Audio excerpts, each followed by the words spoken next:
Are we all good? All right. Our guest today is Conor Hurricane Heun.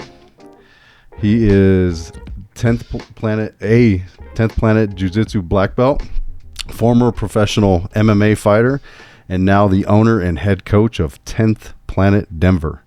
Conor competed in organizations including Strikeforce and EliteXC before transitioning into coaching in Colorado.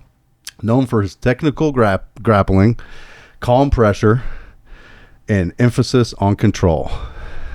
How you like that intro? Sounds good. Anything to add? I fought for the IFL too. That was pretty cool. Yeah. That was like a team thing. You know, the PGF, now Professional Grappling Federation, is doing some team stuff that's kind of similar to what we were doing in the IFL, where, you know, you got 5 guys who all fight, you know, on the same team, and whoever, you know, the winner of 3 matches win. You know, that's how the IFL was. You know, whatever team won, you know, 3 out of the 5 matches won in advance. So it was like a tournament set up over, you know, multiple months and weeks or whatever of the season. So in jiu-jitsu. Oh, this was MMA. Oh, MMA. Mm-hmm. Yeah, PGF is jiu-jitsu, but where, you know, there's a Colorado Wolverines team that just got founded. The draft for it is tomorrow. So we've got 2 players on it already. A guy named Caleb Crump and Jonathan Wilson are the 2 team members we've got so far, but the draft happens tomorrow to sort of flesh out the rest of the team. And then competition 6 weeks in a row in Vegas. My company, Skin Shield Pro, is sponsoring their house. We paid for the Airbnb for the team. And yeah, excited to see these Colorado boys do some work. Nice. I think I have seen that where they go, yeah, they start with the guy. It's just like the jiu-jitsu teams. Yep. They start with the guy. If he wins, and he goes on to the second guy, and just kind of last man standing. Yeah, that's like quintet style. Yeah, there's a lot of different like team jiu-jitsu stuff. I think it's cool. I mean, coming from wrestling, I missed the aspect of competing with the team. It's like you're still responsible for yourself. You know, you're out there on your own, but you got a whole bunch of buddies that are going through the same thing at the same time. So I think, you know, the friendships that you form under pressure like that, you know, are special. It helps you push you too a little bit. Yeah, I mean, you don't want to let the squad down. It's not just you. You're like, you know? all right, I got another. Yeah, your buddies go out there and whip somebody's ass. Like, you better do the same thing. Yeah, you know? I got another minute in me. Yeah, all right, let's do it. There was one thing. I was watching some of your older stuff. Just preparing for this interview, I'd watched some of the same stuff before when I joined your gym. Mm-hmm. But I was watching some more of it again just to get ready for this interview. And one of the things that really stuck out to me is when you said what it takes to become a champion. And you were a lot younger in this video. You'll probably remember it. Do you remember what you said? I don't. Yeah, you were really young. Mm-hmm. It said, if you train a little bit, you said, if you train a little bit harder than everyone else all of the time, then that is a good step towards becoming a champion. Sure. I mean, I'll tell you, the easiest way to win is to outwork the opposition. You know, I mean, you can, you know, people talk about training smarter, not harder, but harder always worked for me. Oh yeah, especially in fighting, in combat. I mean, jiu-jitsu, whether it be jiu-jitsu or MMA, I mean, most of the times guys get me is because I'm spent on cardio. Sure. I mean, it's not really because a lot of times they're not really stronger than me. Right. I'm just gassed, and I'm like, now I'm screwed. Yeah, one of the few things that you can really control going into a fight is your own gas tank, right? Yeah. It's like a whole lot of variables, whole lot of things that are out of your control, making sure that you're going in there with a full tank and that you can go and push the whole 15 or 25 minutes or however long it's going to be. You know, that's, you know, it's like, if you're not doing that, that's kind of the bare minimum, I think, you know? Yeah, it actually haunts me. I've had nightmares about it. After doing jiu-jitsu? Well, of gassing out in a real fight.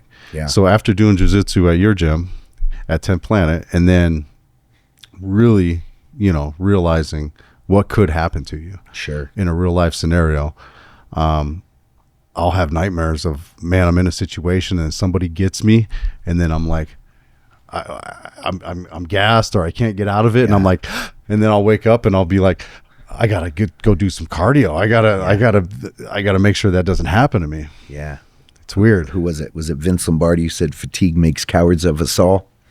Oh yeah. You know, it's like, yeah, I mean, it's one of the few things that you control. We talk about red line management a lot in fighting, just the idea that there's a red line and once you cross it, you basically can't recover. And so you need to control your output so that you remain under that red line, because, you know, you saw it, you see it happen in MMA all the time. I think one of the most famous examples was Shane Carwin versus Brock Lesnar.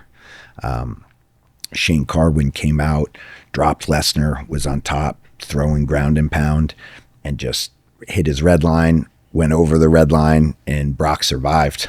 And then he had a minute to recover in the corner, couldn't recover, and came out and got whooped. You know, yeah, you see it a lot with heavyweights too. Yeah. They get spent. Sure. The little guys, they just keep going. Yeah. Like the Mighty Mouses and guys like that. Sure. Yeah, yeah. They just keep cranking. I wanted to ask you, how did you first get into martial arts, and what ultimately pulled you into jiu-jitsu? Because I know you did wrestling first, right? As a when you were younger, well, since you were a kid. Yeah, I started wrestling when I was 4.5. I think I started competing at 5. So that was just, you know, my dad was a high school coach. He was a junior high coach. You know, he was coaching wrestling for as long as I could remember. And, you know, I wanted to be on the mats. You know, it was the kind of thing where they were telling me, no, you're not old enough. No, you got to wait. So I was hungry to get after it. And in Boulder, there was a kids program. They called it, it was like Pee Wee. And it was the Boulder Bandits, and started doing that when I was 4.5 and really never looked back.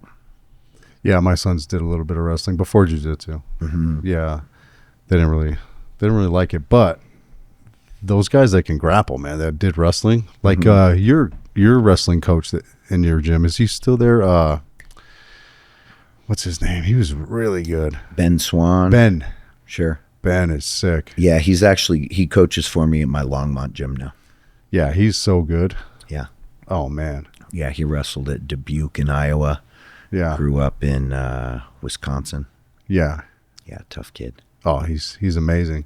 Coach Ali, you know, is running wrestling practice for me now, and he does an amazing job. I mean, wrestling, in my opinion, it's the most important art, because if you can't wrestle, you can't dictate where the fight takes place. Like, you can have the best jiu-jitsu in the world, but if you can't take somebody down, your jiu-jitsu doesn't work. If you got the best striking in the world, but you can't stop the takedown, you can't keep it on the feet. You know, wrestling gives you the ability to dictate where the fight takes place. If I'm losing the stand-up battle, I can take you down. If I'm winning the stand-up battle, I can prevent you from taking me down. It's kind of the ultimate equalizer. Oh yeah, I remember when I was a teenager, when I lived in California, and you know, idiots, we get in fights, you know, whatever, and we got in a fight with these guys one time, and turned out the guy was really cool, really nice guy. But I don't know why we got in a fight with these guys. But he came up to me, and I had my hands up. I'm ready, you know, whatever. Oh, you think you're tough, you're going to throw hands, right? This dude went down for a single leg, freaking took me down, Yeah, right on my back. And I don't know what happened, but it's like we both started laughing. I was like, I think I said something like, what the fuck was that? Mm-hmm. And you know, and then I think he laughed and I laughed, and then I was like, my fault, you know, my bad. Like, this dude got some skills. Like, totally, that was my first exposure to something other than throwing hands and thinking you're tough, you know. Sure. It was amazing. And so it didn't even hurt me. Yeah. It was just a nice little take, single leg down. He like halfway came over me and we stopped. And I was like, damn, that was amazing. Yeah.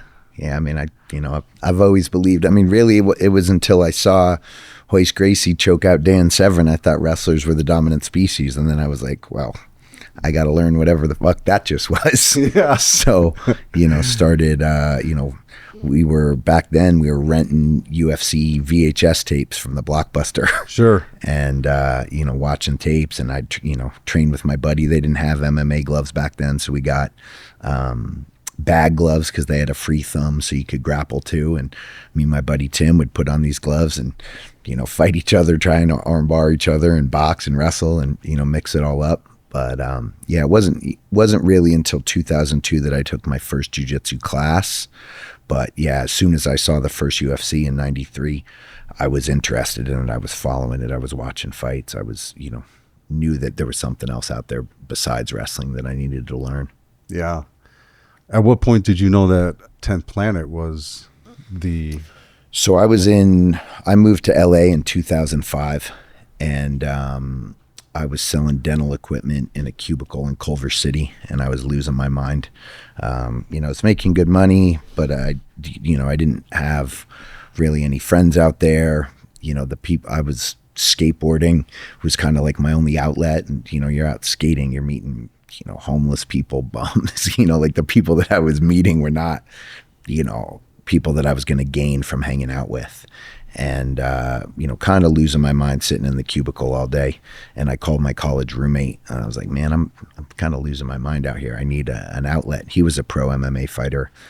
He's actually John Jones' first coach, a kid by the name of Ryan Ciatoli. He was a national champion for Ithaca and pro MMA fighter. And he said, man, there's a guy out there named Eddie Bravo doing jiu-jitsu without the gi. It's a lot like wrestling. You should look him up.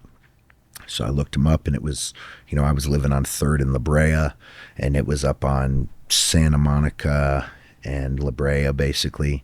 This episode is brought to you by the Josh Henry Workshop, where craftsmanship meets purpose.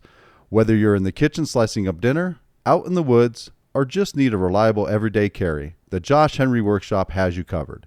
Every knife is handmade and hand-forged in the good old USA in North Carolina by a veteran-owned small business that puts heart, heritage, and pride into every blade. Michael, what do you think about the Josh Henry Workshop knives? Jeremiah, I love the quality of the Josh Henry Workshop knives. These are not mass-produced tools. They are custom pieces built to last with real attention to detail.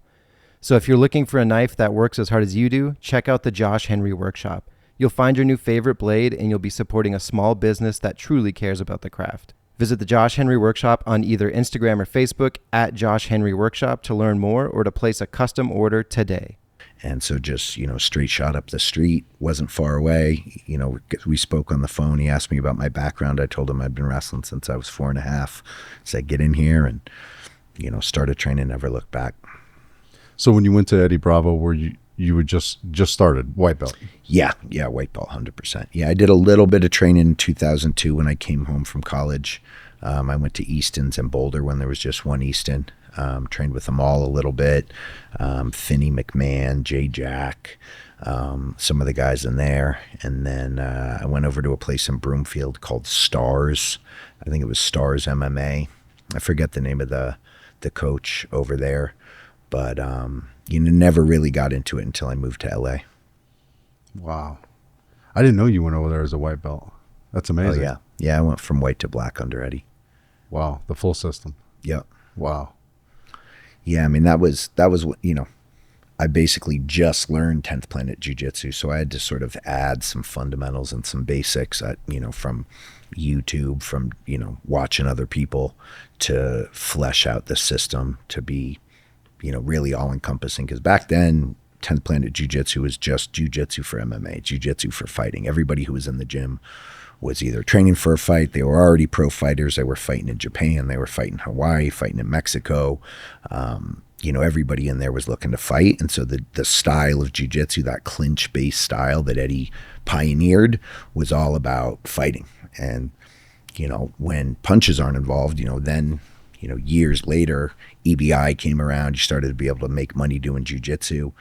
And then, frames, distance, Z-guard, there's a lot of things that are huge in modern jiu-jitsu that'll get you knocked out if you try to do it in a fight. And so there's, I'm constantly talking about that with my students. Like, the reason that we're chest to chest in this position where I'm now carrying his weight on bottom is because if he creates space, he can use that space to accelerate strikes and knock me out. I'm trying to take away space so that he can't deliver strikes. If there aren't strikes involved, then I want space. So it's, you kind of have to change the style based on the rule set. What made you, because you mentioned you had some exposure to a couple other jiu-jitsu gyms. What made you choose 10th Planet and Eddie Bravo's system? Well, number one was that it was no gi. I learned very early on that the gi is what they use to control better athletes. I mean, you can get a big, strong D1 wrestler, put him in a gi, and you get a tiny little purple belt playing spider guard, can control that guy very easily using the grips. But you eliminate the gi, then the better athlete has a much better chance. The gi is definitely, I don't know if more technical is the word. It's certainly more vast. There's a tremendous number of grips, lapel, taking the guy's lapel out, gripping the collar, gripping the sleeve, gripping the pants.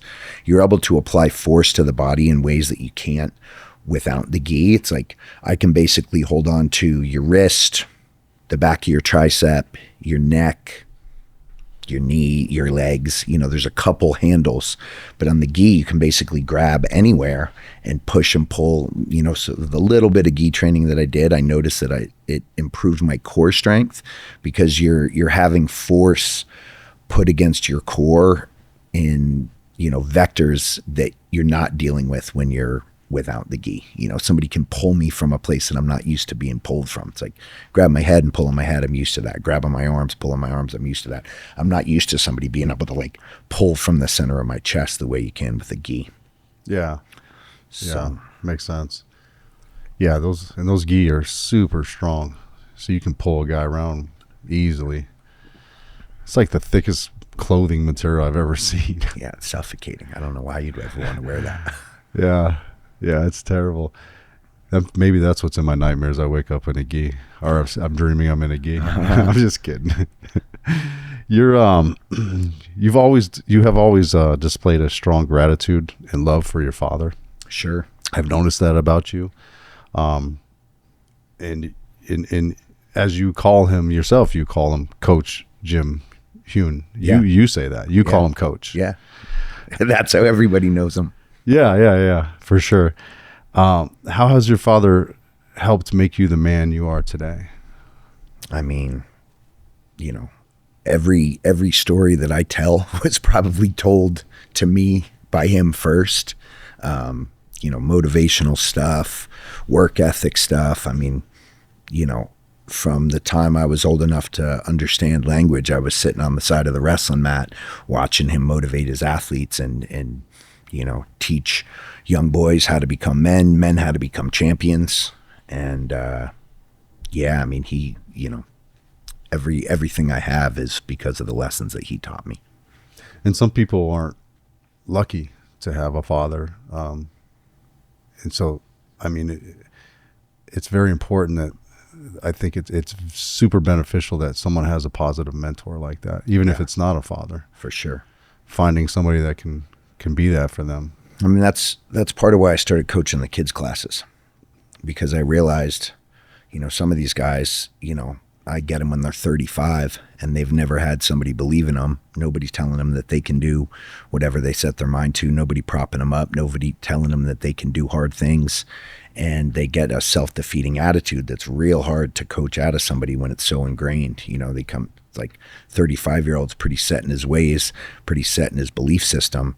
And I just realized that there's a lot of these people that doesn't feel like I can really help because they're so set in their beliefs about who they are and what they're capable of. But, you get, I take the kids as young as 3.5. You get, these little kids, 3.5, 4.5, 5, 6, 7 years old. You start teaching them that, I do the thing that is hard to do and the power comes. Those, then you can have a real impact. Yeah, it's amazing. Yeah. I always wonder with my kids if I've, been as good as I can be, because it's just those little things that you instill in kids make the difference. Every little thing you say or do. Yeah. Yeah, it's amazing. Do you see yourself more as an MMA fighter with elite jiu-jitsu or as a grappler who fought? I asked that because knowing what you do now as a coach and seeing how you fought, which is, I mean, when you fought, I mean, it wasn't just jiu-jitsu. Like you were throwing hands and Sure. your kicking game, kicking game was on point. And I mean, even you listen to the commentators in your fights when I was watching your videos, and they're just like, you know what you're going to get when Conor comes to the ring. Right. It's I'm a pressure fighter for sure. I mean, striking certainly wasn't easy for me to learn. I mean, Chris Riley was my striking coach, Chris Riley and Frankie Lyles. But Chris came to my first fight after I won, walked out of the cage and said, "Hey, nice job.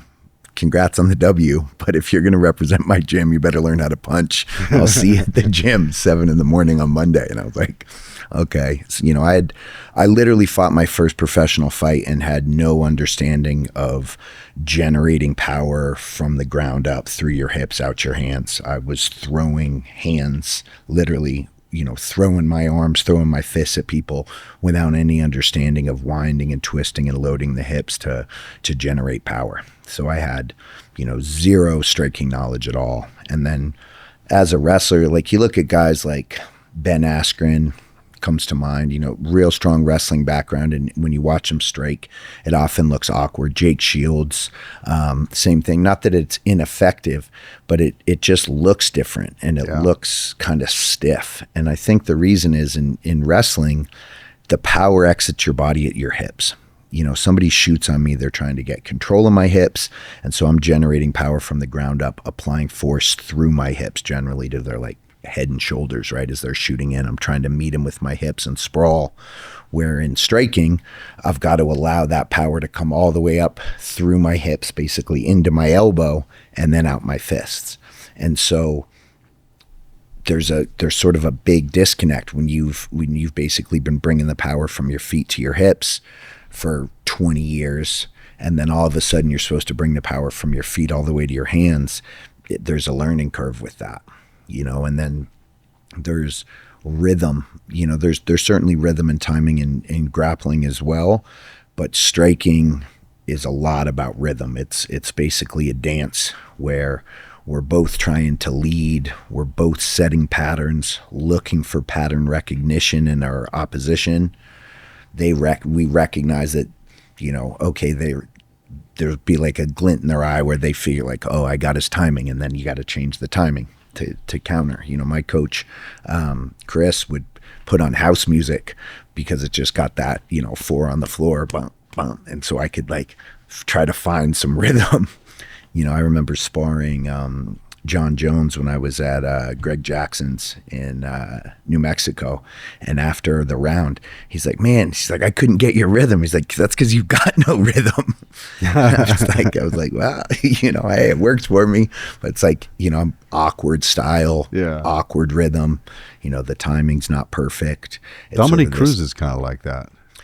Yeah. He changes his rhythm. I mean, he's got some of the best footwork in the game. Yeah. I mean, he'll go down forever, I think, as, a pioneer of switching stances. I mean, I remember when I was coaching boxing and coaching striking, just with civilians at 24-Hour Fitness, working with folks, I would have most people, everybody at that point basically starting in either an orthodox or a southpaw stance. We weren't doing a whole lot of switching. And I remember telling people, oh, the only person who switches stance is Anderson Silva.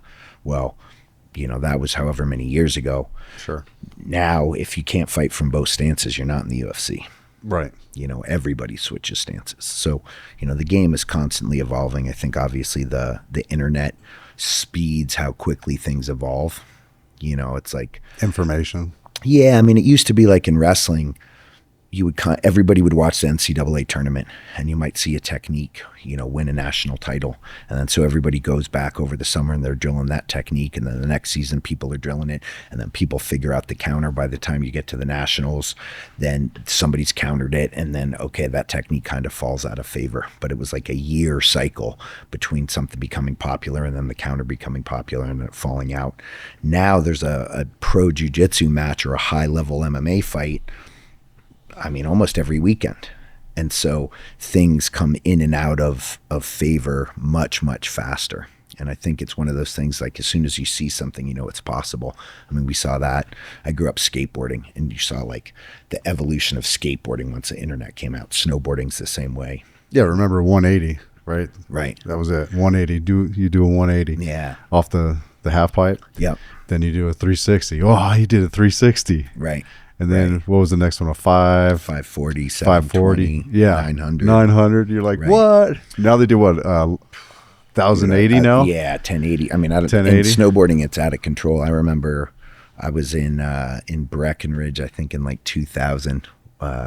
You know, I was trying to go pro in snowboarding with a couple of buddies, and I could do cork 540s, like off-axis 540s, and like 270 to front side, board side. That was kind of like, if you had those tricks, you were like at the upper echelon. And now it's like, that's not even like, you know, like 5-year-olds are hitting that stuff. You know, people are spinning so many times. It's, the evolution is just happening so fast, because as soon as you see it, then you know it's possible, and then you can see yourself doing it. Yeah, for sure. Especially with the different disciplines, with the blending of the different disciplines. It's almost like hybrid stuff, or you're switching from one thing to another now. Yeah. Guys will go from judo to Muay Thai to boxing, period. Yeah. There's you know, and then wrestling, grappling. It's just, then you're on the ground. You're in the jiu-jitsu world. Yeah. Yeah, we almost saw some judo. We saw some judo attempts from Volk last weekend. He had like a Sotogari hop trip that he almost hit, and other guy was laughing like, "Ooh, almost got me with that." You know, I think, yeah, it's really cool to see how the sport's evolving. Judo is really good. I think the wrestling with the judo and then the jiu-jitsu, if you've got some good striking, yeah, some of those throws that people can do, pretty legit. Yeah, the thing with the wrestling rule set is that the rules against stalling, the rules that encourage forward momentum, wrestling is not sustainable. Wrestling is a sprint. You know, college, it's 7 minutes. You're fighting a championship fight, that's 25 minutes. Really can't be, I mean, obviously if you're in a wrestling stance in an MMA fight, you're going to get kicked in the face, get kneed in the face. But just the idea of like a more upright stance like judo players use, if you look at like the way Gordon Ryan grapples when he has no time limit matches or 30-minute matches, he's not down in a wrestling stance. He's standing up straight, because when you're down in that stance, sure, you can defend your hips, but people are going to hang on your head. I think his strength too, I've noticed, in my opinion, his strength is superior. He has strength he's like, I think that gives him an edge, and he weight trains a lot, where I think a lot of other guys, they're muscular, but I think a lot of other people they grapple a lot. They train jiu-jitsu a lot, where Gordon is weight training a lot. Yep. So he's super strong. Yeah. So he gets jacked. A guy in his grips, and he's like, you're not going nowhere. Yeah. Yeah, he just hems him up. Yeah, he's amazing, man. I mean, a lot of steroids involved there, but I mean, you know, he's strong and loaded with steroids. But yeah, it's sick to watch him just dismantle guys. It's like, man, I watch his matches and probably have those nightmares, and I'm like, yeah, that's a guy who gets a hold of you, man. You're just like, yeah, you don't want any piece of that. No, you want him to be nice. In the end, you don't want him to kill you. Yeah, because he could. What do you? I wanted to ask you about training versus competition. Well, both have training elements, but the difference between training for like an MMA fight versus like a jiu-jitsu competition, because what are the differences to you in training? I mean, really not a lot. I mean, I would say the biggest difference is like when I was training for an MMA fight, it was my job. So it was the only thing that mattered. You know, people ask me a lot like, oh, do you miss fighting? I don't miss fighting at all. I miss having one thing to worry about. You know, it's like all that mattered when I was fighting is that I show up on this date at this time in the best shape of my life, ready to go to war. In jiu-jitsu, when I'm training for jiu-jitsu, I'm, managing my relationships, and I'm managing a couple of gyms, and I'm, building a supplement brand. And it's like I got 10,000 irons in the fire, and I'm spinning plates, and it's like, trying to fit in my training. And sometimes, I've got to focus on the things that are most important, making sure that my coaches are supported, making sure that my gyms are successful, making sure that my wife is happy. Those things all take priority over me winning some local medal at Naga. So, I'll miss workouts, when I'm training for a jiu-jitsu competition, where I didn't miss any workouts when I was training for a fight. And the repercussions are different. It's like you lose a jiu-jitsu match, you tap out, and you feel bad or whatever, but you go home and everybody's fine. MMA fight could change your life forever. Yeah. I mean, one head kick, one knee, one punch, potentially changes your life forever. So a whole lot different, consequences with MMA. Jiu-jitsu is just a game, fun game. It's a competitive game, complicated, beautiful game that I absolutely love, but it's not fighting. Fighting's a whole different ballgame. Yeah, well said. I agree. What would you say that hobbyist people like me that come in the gym, they want to start doing jiu-jitsu and maybe they don't make a career out of it. What do you think they misunderstand about high level training? I don't know. I mean, I think most of them understand. I mean, maybe they don't understand what it takes to really do anything at a high level. But some people certainly do. I mean, I think you're going to find people that are winners in some aspect of your life, and you can apply the same rules to basically anything in your life that allowed you to get successful at one thing. I mean, I say winners win, right? It's like once you figure out how to eliminate your distractions, how to lock in on what's important, how to be disciplined, how to, set a plan and stick to it, then you can apply that to anything and be successful.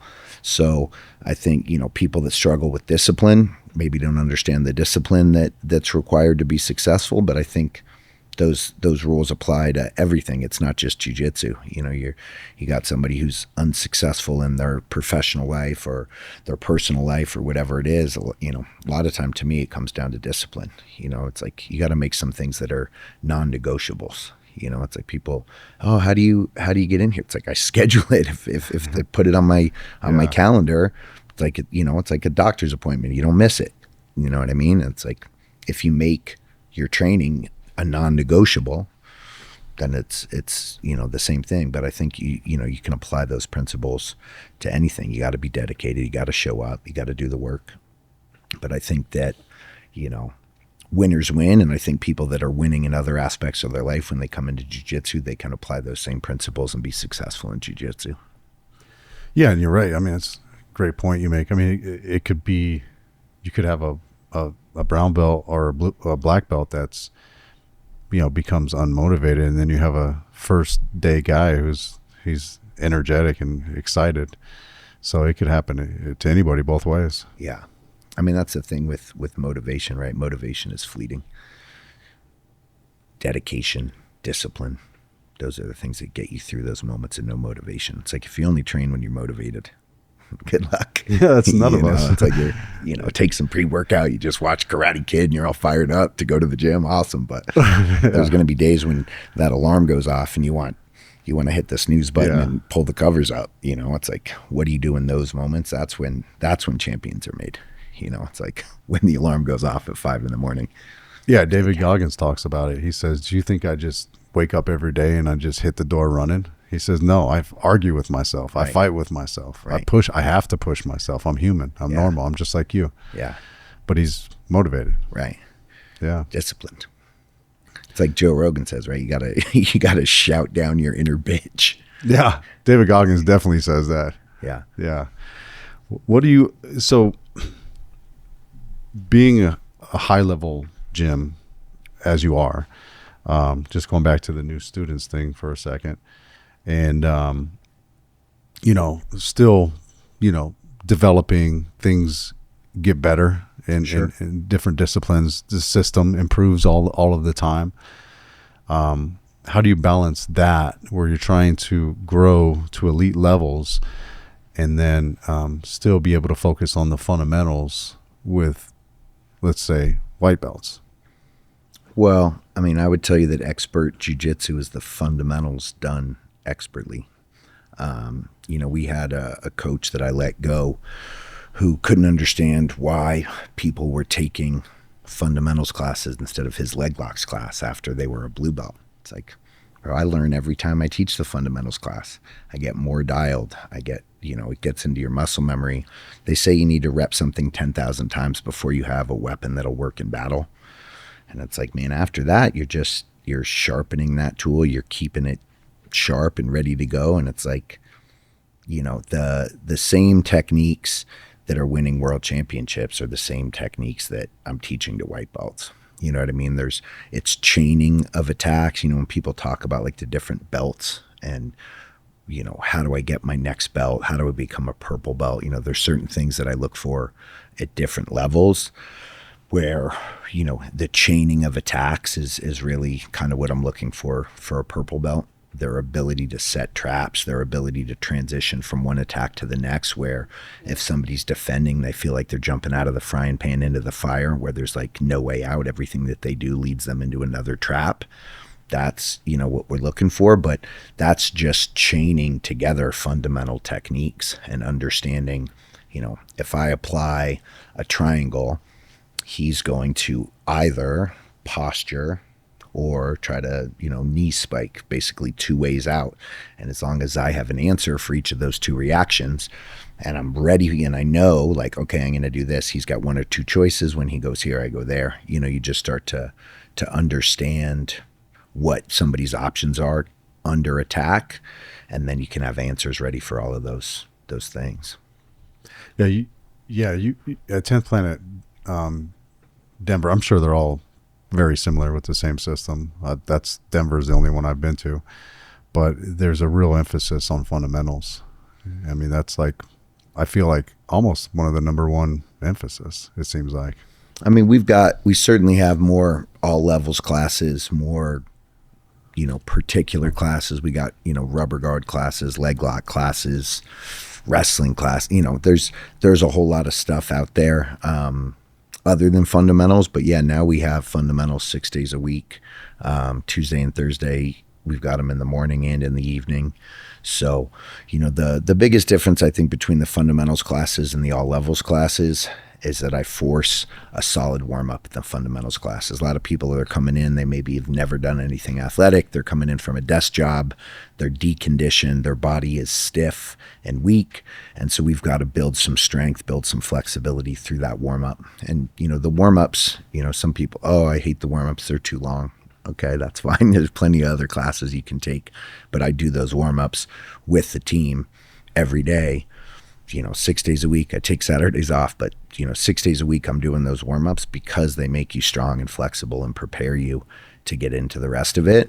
And then ideally, once you're been doing it for a little while, you come to the fundamentals class at 6, you stick around for the all levels class at 7, and then you stay for the open mat at 8 and get some rounds in. So you're training for, 2+ hours. You're getting 20-minute warm up at the beginning, and then a whole bunch of technique and a whole bunch of situations, and then a whole bunch of, free open rolls at the end. Yeah, and the warm-ups, I think, prevent injury. That's why we do it. Most common injury in jiu-jitsu, in my experience, is intercostal muscle strains, slipping a rib. And that's simply because there's nothing you can do in the gym that prepares you for external load being placed upon your rib cage. Unless you got a trainer who's bouncing a medicine ball off you while you're doing like Russian twists or sit-ups or something like that, you're not bracing your core against an external load in the gym. And so like no amount of core exercise kind of prepares you to do that. And you need to learn how to brace. 1, brace and breathe. 2, and then brace, breathe, and move. And so your ability to tense your core, protect your internal organs, protect your ribs against that external force, breathe through that wall, keeping all those muscles tight, and then move in an intelligent way. That takes, really a lifetime to master. Yeah, the movements during the warm-ups is very important too, because if you just try to go in cold, do those same movements with a force against you, you could tear something quick. I mean, we send out a link. We've got like the warm-ups up on our YouTube channel so people can see exactly what it is that they're going to be doing. Shows them how to shrimp, how to duck walk, combat base walk, jacare, all that, all those animal movements and stuff that we use to get ready. Yeah, people should just do that at home, just as a little workout. Yeah. Well, that's kind of why we videotaped it. It's like, so many people like, oh, I got to get in shape and then I'm going to come train jiu-jitsu. It's like, that's like wait until your kid's smarter to send them to school. Just get them in there. Yeah, just get in there, but by giving them the videos, at least they know what to expect. They can practice at home. They're not seeing anything for the first time. Yeah. I've always told people, like, because I lifted weights a lot in my lifetime. I'm a lot smaller than I used to be, but I'm a lot older too. But I used to just get the bar, and I would warm up for like at least 10 minutes, just do a lot of sets, a lot of reps. And a lot of guys I worked out with, they'd be like, why are you doing so many sets with the bar? You're already burnt out. And I'm like, over time, it won't be an issue. You won't, in the beginning when you start doing that, yeah, you feel like you're more burnt out. Sure. But you do it for a long time. And then you just warm up. You don't even feel it. Right. But your joints, your muscles, your tendons, your ligaments, everything is safe. Yep. And I've never had an injury. Whereas a lot of guys, they show up to the gym late. I've seen it so many times. These guys, they show up, they're late. Their buddies are over there working out. Their buddies already have a plate on this, a plate on that, and they're just like, I'll just jump in with them, and then and you're like, dude, what are you doing? It's not. It's just not worth it. Yeah. No, not at all. Yeah. So that's actually leads me into my next question for you. How do you try to coach confidence into people without creating ego? Because that can happen too, but that depends on the individual sometimes. Yeah. I mean, confidence comes from putting in the work, right? That at the end of the day, you can't lie to yourself. Going into a match, going into a tournament, going into a fight, whether or not you did the work. And if you didn't do the work, it's real hard to be confident. So I think confidence comes from preparation, right? Confidence comes from discipline, knowing that, hey, in the 2 months preparing for this, every time that alarm clock went on, I answered the call. You start hitting that snooze button. There's no amount of pep talk I can do to convince you to give you confidence if you know that you haven't done the work. You know what I mean? Yeah. And I feel like the culture, especially at your gym, is such that there's really not a lot of ego there. And once in a while, you may get a guy or a gal or something that comes along with a little bit of drama. And I think you guys kind of say, hey, it's not really the culture we want. Yeah. Turn it down. Give them some chances to turn it down. And then, if people get a little too crazy, you kind of say maybe this isn't the right environment for you. Yep. Yeah. Plenty of gyms in town. Yeah. I can recommend some that you might want to go check out, but this isn't the place. Yeah.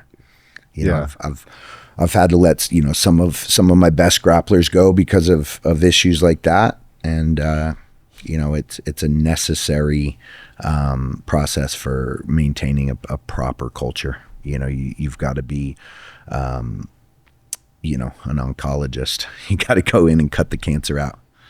Yeah. It's like if you see that stuff, in the past, I think there was a period of time where I allowed some negative elements in the gym because I thought that my ability to, surround myself with people with different opinions from me made me strong. It was a sign that I was strong. I can be surrounded by people who don't agree with me, and we can both have different opinions. And it's like, I think it's good to be able to hold different opinions and see things from a different perspective in day-to-day life, to be able to, walk a mile in somebody else's shoes to gain an understanding for their perspective. But when you're running a business, when you're building a team, you all got to be on the same page. If you think that, lockdown half guard is bullshit, well, you probably got to go somewhere else. And I, it took me a long time to realize that. Hey, it's okay. He teaches it different than me. There's certainly a lot of ways to skin a cat, a lot of different ways to do jiu-jitsu. But if you're actively bad-mouthing something that I'm teaching and that I believe in, there's no place for you. Yeah, it seems like the really good places have a strong leader. That's the one leading the show. and he has, the way he does things, or they do things, and they seem to be more successful that way. Yeah, I mean, it's you gotta believe in what we're selling. I mean, at the end of the day, it's a business, and if you don't believe in the product, then I don't have any room for you. Yeah. I mean, and the proof is in the pudding. Part of me going out there and getting back to competing after 20 orthopedic surgeries, 8 hip surgeries, is to show, one, I would never ask you to do anything that I'm not doing, and everything that I'm teaching you works. Watch, I'm about to go do it at the highest level.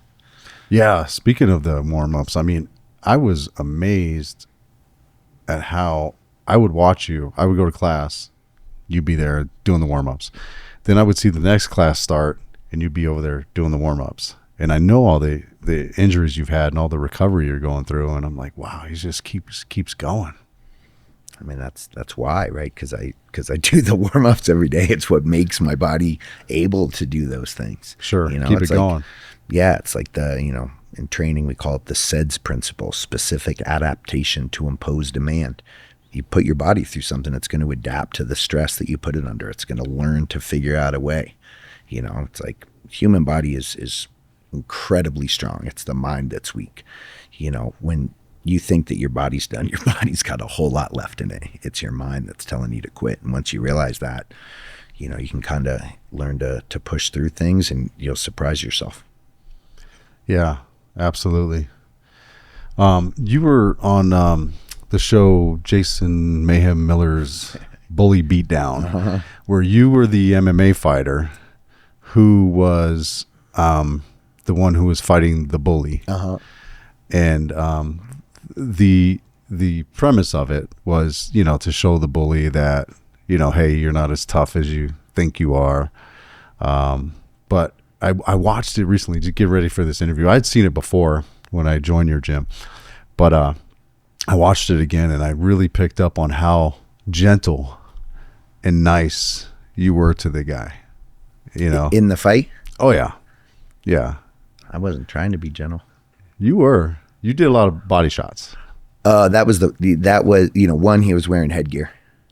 Okay, yeah. Right, so I was hitting him where he was unprotected. I certainly was. Yeah, that wasn't me being nice. That was you got pads on your head. I'm going to the body. You should watch it again. You look like you hesitate a bunch. Yeah, I mean they didn't want us to kick him in the head.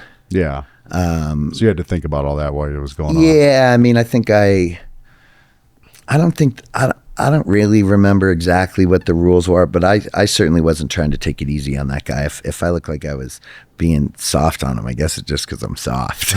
No. I mean, I just knew, like, if you're an unconditioned athlete, the body is so weak. Like I said, sure. Like rib injuries when you first come into training, it's like he's wearing headgear. I'm not trying to give a guy CTE, but I know, somebody who's drinking and partying and stuff, you hit them in the liver, that liver dumps all the toxins into their bloodstream, takes about 2 heartbeats, and their whole body is flooded with poison. It's like, if you never, I didn't know that. Oh yeah, liver shot is the end all be all. That's what I was doing. I was hitting that guy in the liver. I wasn't being nice. Who was the guy that used to love liver shots? He used to talk about all the time. Boss Rutan.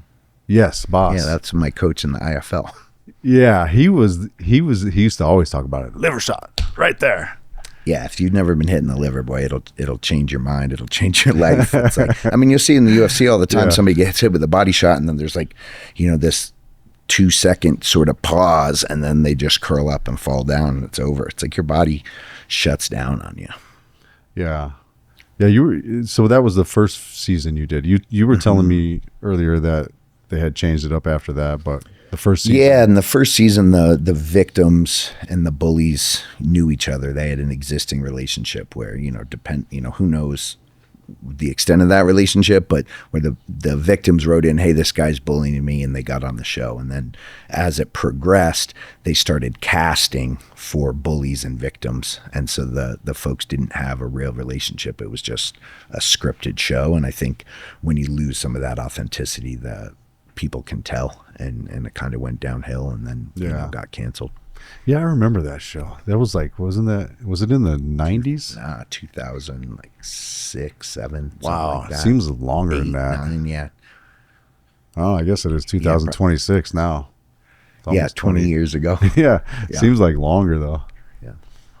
Wow. I guess I was 30-ish then. Yeah, in 2006 I was 30.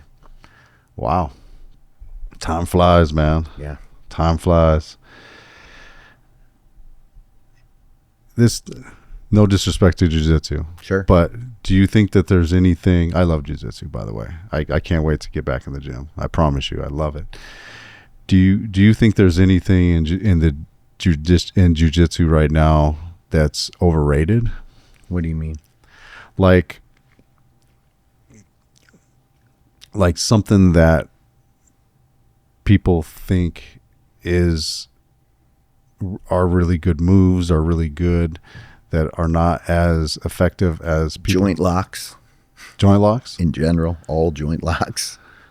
Yeah, I mean, You mean like a arm bar, wrist lock, knee bar, heel hook, toe hold, all of that's overrated. It's when I break your arm, it's so that you have one less arm to defend the strangle. The strangle is the end all be all. That's what you're always looking for, because a joint lock only stops somebody in a local tournament, even at the highest level. You know, Craig and Gordon in EBI over time, you know, you see the damage that they're taking to their elbows and shoulders in those positions.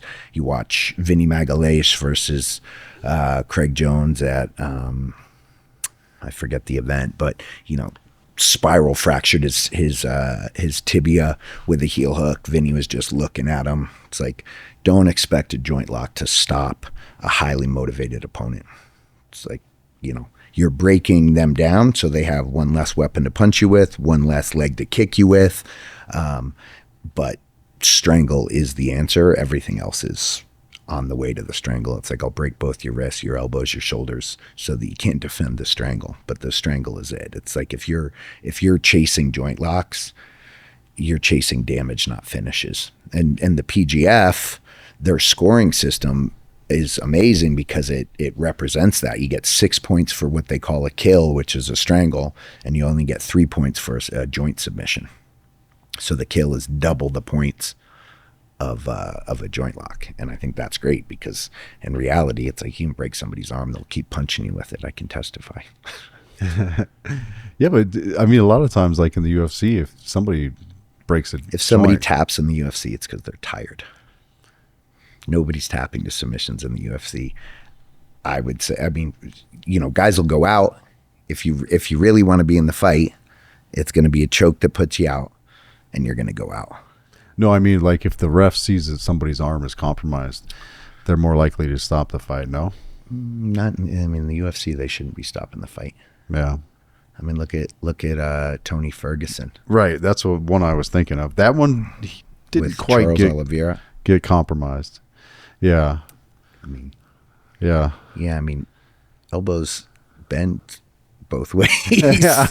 You know, one way hurts worse. One way hurts, but it'll go both ways. I think mine stops right there. Yeah. I don't want it to go the other way. But Yeah, I mean, for sure, joint locks are overrated. And I tell my fighters that because, you know, I've been in fights with jiu-jitsu black belts who figured, oh, I caught an armbar, the fight's about to be over, and then I didn't tap, and then all of a sudden they start questioning everything that they've come to believe. And, you know, you got to understand that, like, it's a strangle or nothing. Everything else is just on your way to that end goal.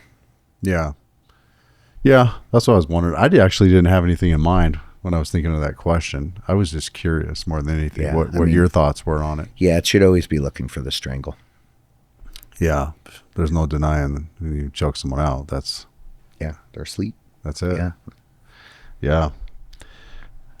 Is there a technique that looks better in the gym and everybody thinks will work in a fight that fails under like the pressure of a fight? I mean, it's a good point. Something like an arm bar or something like that. You think you're going to jump on an arm bar and then someone's punching you in the face. Or Yeah, I mean, the one thing I guess that's unrealistic with MMA rules is no kicks to the head of a grounded opponent, right? So like if somebody's trying to break my leg or break my foot, the fact that I can't kick him in the face with my other leg when we're on the ground, that's pretty silly. You know, it's and your leg's just there, not able to do anything. Right. You know, that rule should be eliminated. You should be able to kick and knee a grounded opponent. I think that's silly. They got rid of the 12-6 elbow rule, which is great. Did they get rid of that? Yeah. Yeah, now you can drop 12-6 elbows. Yeah, I thought that one was weird because if you're not hitting the back of the head, what does it matter? Ridiculous. What direction it's coming from? If you let Joe Rogan tell it, he said that, you know, they saw some karate guy breaking big blocks of ice. They're like, oh, that one looks too dangerous. We can't do it. Do it that one. Everything else is fine. No 12-6, you know. So I thought that was weird too. I didn't even understand that one. Yeah, I mean, I think a lot of the stuff that they did in Pride was better than, you know, current modern day MMA rules. 10-minute first round, 5-minute second round. I like that better, so they're not breaking it up. They judge the fight on a whole rather than round by round. I mean, the idea that, like, I edge you in the first round, you edge me in the second round, or let's say you beat me but narrowly in the first round, 10-9 round, beat me narrowly in the second round, 10-9 round, and then I nearly finish you, put a beating on you in the last round, then that's a 10-8 round. That makes it a draw. It's like, no, that fight wasn't a draw. It was close until you gassed out and got your ass kicked. But the current scoring system would make that a draw. Right. So that's stupid. It's like, yeah, the fight was close until it wasn't, and then that guy won. And the idea that, like, that's been an ongoing controversy for sure. Yeah. They're not talking about changing anything with that. No, I mean, now they're doing UFC BJJ is doing a 10-point must system scoring for jiu-jitsu matches. It's like, why you would do anything other than submission only jiu-jitsu EBI rules to me is crazy. I mean, yeah, I love Mikey Musumeci. Is that how you say it? Sure. I think he's a great grappler, but when he went over to that UFC fight, I don't even watch it. I don't remember the name of it. Yeah, UFC BJJ. Yeah. I watched it when it first started because this is cool, but then I didn't really enjoy it.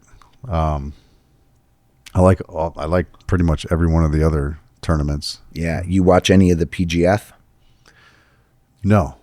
PGF could be the rule set to really turn you on to getting excited about jiu-jitsu. Which one is that?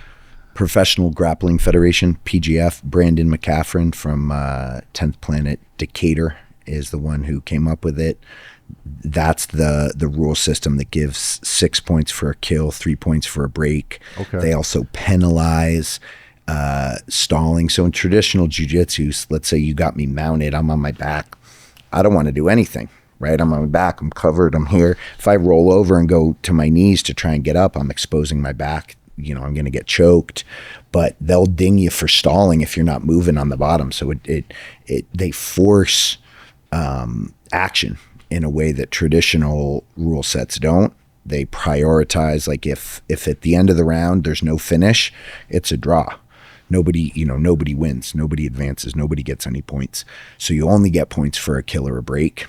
And it's a pretty fun rule set. Colorado's got their own team, like I said, the Wolverines, Caleb Crump, good friend of mine on there, and then Officer Grimy from Wilson Bros is on there, and then draft is tomorrow. But if you're looking for a jiu-jitsu event to watch that'll make you excited about jiu-jitsu, you know, other than EBI, which is now, as long as the commission allows it, always combat jiu-jitsu, so slap jitsu, jits with hits, EBI and PGF, those are the two that are going to make you excited about it because they really prioritize action and submission over stalling, points, advantages, all that other stuff that makes it kind of watered down, in my opinion. Nice. I'll check out PGF. That's cool, man. I liked Craig Jones' events too. Sure. Those are pretty first good. one was real good for sure. Yeah. You know, again, with that team stuff and the size discrepancies in the second event, you know, you had smaller guys trying to stall out the larger guys. If they just survived, they get that guy out of there. So I think, you know, people are always trying to game the system. You got to design the rule set so that it really encourages action, because people are always going to look to play the rules to win. You know, that ref wasn't playing in that second one. He was dinging him. Yeah. I think do they get assessed a penalty or something if they stall? I don't really know the CJI rules too well. Yeah, I don't remember. I mean, that's another thing they did in Pride, right? They give you a yellow card for stalling. If you weren't pushing the action, they'd take your money. I think he just threatened them, but I don't know what the threat was for, if it was a penalty point or not. I don't know. Yeah, I don't know either. Oh, actually, they did assess a penalty, I thought. And then that's what happened. There was some weird thing where the other team won. It was the B team. And New Wave, right? Yep, and New Wave. Yeah, and there was a point penalty that was assessed, and then the B team won, I think. Yeah, there's some good matches though. I mean, that aside, yeah, those guys are amazing to watch, man. Just amazing. Yeah, you got to check out PGF. Hopefully, we get Sam Schwartzapple on our team. He's a 10PHQ headquarters guy from Eddie's team. I'm hoping we get him in the draft. But, yeah, PGF's the one to watch. Nice. Cool.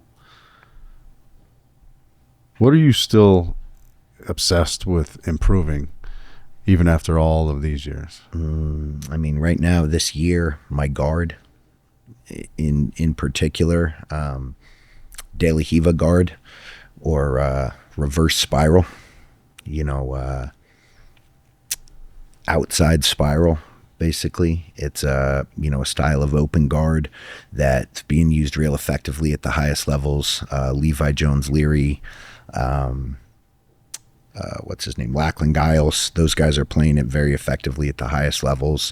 It's not a guard that I have much experience with. It's a guard that I'm working on. I basically, at the end of last year, I said I'm not wrestling in any of my matches this year.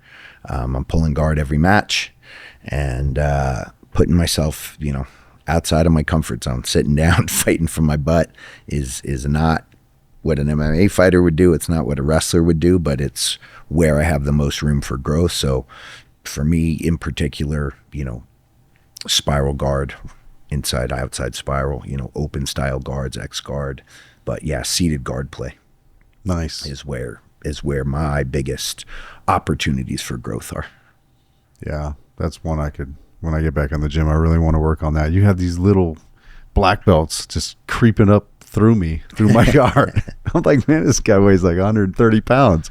Yeah, if you're the smaller player, it's real hard to move the other guy. You got to move yourself around him. Yeah. If you're giving up size, you got to be moving yourself, not moving them. Yeah, those guys were slick, man. I thought I used strength against them, and they're just like a snake. Well, and the thing is, like, strength for how long? Yeah, of course. Yeah, if you're tank, you get gassed. Yeah. And then they're just like playing with you after that, like a cat playing with a mouse. Absolutely. If someone feels stuck in their training, what should they focus on? Whatever brings them joy. Don't focus on the work. Focus on what brings you. Yeah, I mean, people always ask me, hey, coach, like, what classes should I take? What class makes you excited? You want to learn rubber guard? Is that exciting? You want to learn lead locks? Is that exciting? Kickboxing? Wrestling? It's like the warm-ups, 10 Planet warm-ups. You want to do, it's like we've got so many classes, ecological jiu-jitsu at, 9 a.m. With, Coach Shane. It's like so many classes. I'd say, find a time that's good for you, that works with your schedule. Find a coach that you gravitate towards, whose style you'd like to emulate, and just do what makes you happy. It's like you want to go home and watch YouTube and, learn the buggy choke and try to buggy choke everybody, let them pass your guard to side control and work on the buggy choke, like whatever makes you happy. Because if you're not happy at the end of the day, like most people aren't trying to be professional grapplers. We're looking for community. We're looking for fitness. We're looking for joy. And if you're not having fun, man, you're not going to stick it out. So I'd say do whatever makes you happy. And typically that's like finding something fun to play with. Yeah, that's great advice, because I've noticed even when I used to lift weights a lot and I used to compete in powerlifting competitions, it's like you're picking up tons of weight or squatting tons of weight. After a while, it just wears on you. You're like, oh, mentally you're going to the gym and you're like, oh, today's deadlift day. I'm just going to do how many reps of, this and that, how many hundreds of pounds. It's like work. Sure. But I think that's great advice, because if I just say, you know what, that just kind of wears me down and it's kind of just making me not want to go to the gym. But if I go and do something I like, there's an exercise that you like, maybe it's some skull crushers. You put on some light weight, get your triceps all pumped up, and you're like, yeah, you're feeling good. You didn't lift anything heavy.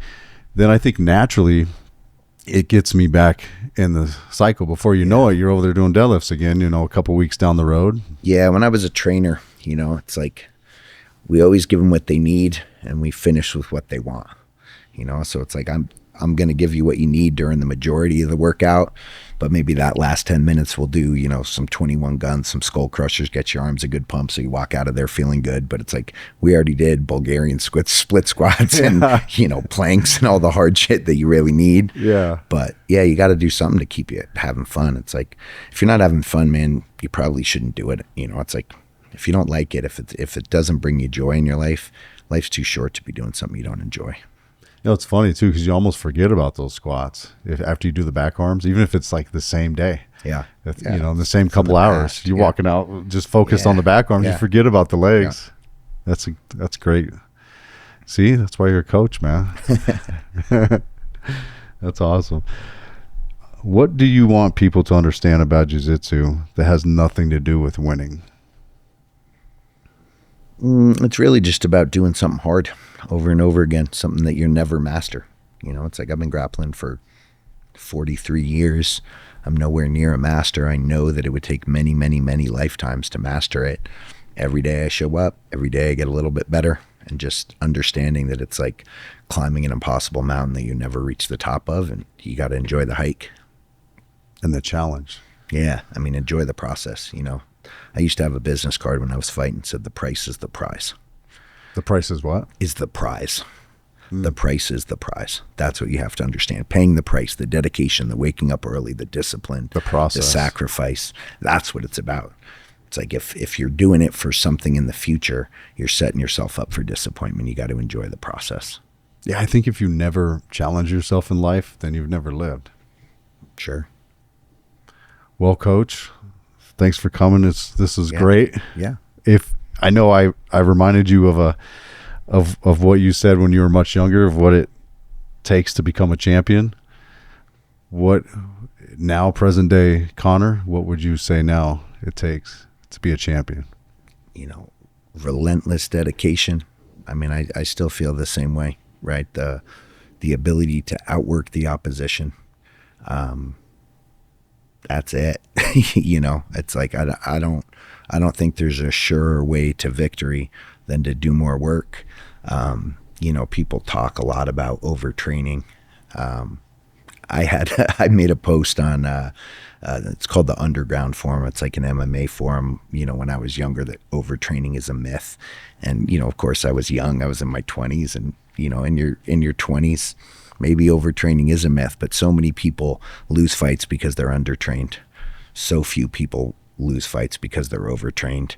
I talked to a trainer at the Olympic Training Center down in Colorado Springs. I was asking about like the Whoop band and heart rate variability training. And they said, the last thing I need is some app telling my guys that they need to not work hard. They said, you got 4 years to make an Olympic run.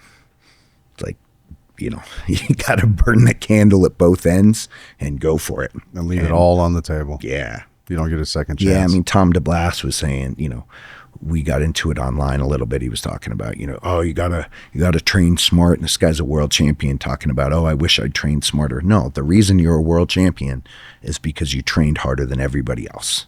And for you to sit with your gold medal on your wall and say, oh, I should have done it differently, you're leading people astray. There's no easy way to victory. It's do the work. Exactly what he did is what got him right there. Exactly. And he wants to say, oh, don't do what I did, train smarter, not harder. Dog, you're a world champion because of what you did.